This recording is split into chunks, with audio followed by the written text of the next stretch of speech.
organisational structure, getting the map right. Here's a typical organisational structure. When you're dealing with organisations and when you're working in an organisation, it's so critical to understand the roles and responsibilities and how that maps out. So often we have different structures to make tasks and roles and decision-making processes easier, and who has the line of command. So this is a typical organisational chart where you have different roles that sit across it and different positions that sit below it. And we often see this. And when you go into different organisations, you can look at their organisational map, but not quite understand it. So it is often great to talk with your coach around the structure and understand how does it flow around the decision-making process within your organisation. And what I'll do in this video is talk to you and show you different organisational structures so you can get some thought process around what does yours look like and what should it look like. Here's not a typical one, and one that I've seen and one that I've worked with. So when you think about this, it's very crossover, it's very fluid, and different people working in different departments, but it's also different people being able to take on different roles. Not one that you normally see, but I think it's great to think outside the box. And the organisation in this picture really loved the flow of the process and gave people a feeling that they had a career progression process where they're not stuck in one division or one department or one role, that they could move into other roles and have impact in other roles. Okay, so let's get into some typical structures. Typically, a function-based organisational structure.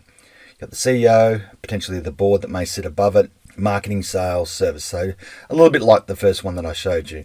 And then you might have management divisions that may sit below it. So this is a typical one that we've all seen. Very positive, hierarchical, and has the ability to be scalable and very task focused as to who might make decisions. But the negative might be that the CEO ultimately is responsible across the board. So this is a typical organisational structure. Here's a look at three structures like the organisational structure before, but this is a bit around divisional base. So to drill down into a product-based organisation versus one that might have different geographical locations, or one that might be very market-based and have different divisions, commercial, domestic, might have a different location. So you might even have a combination of the three. Really good to allow different executives or different division managers to work their area, and almost like a CEO with their own hierarchical processes, they can work in a divisional structure. A process-based organisation, and when you're dealing with food companies or manufacturing companies, there might be different divisions that you have. So this is just a way of thinking about looking at where is everyone working and what is their role. And that might be R&D, might be customer acquisition, as you see, or order fulfillment. A little bit hard to scale with something like this. If you're trying to grow across your divisions, this one can be a bit of a challenge. Typical matrix organisational structure, and the matrix-based organisational structure is something that's different to think about, because you might have divisions, as you see an example here, but then you might need each division to be across outbound services, outbound engagement processes, like marketing, sales, and so forth. There might be networking processes. So every organisation, whether it's a product or service-based or a combination of both, this is a good one to really think outside the box as to what role do different people have and in what divisions, and there may be even a crossover.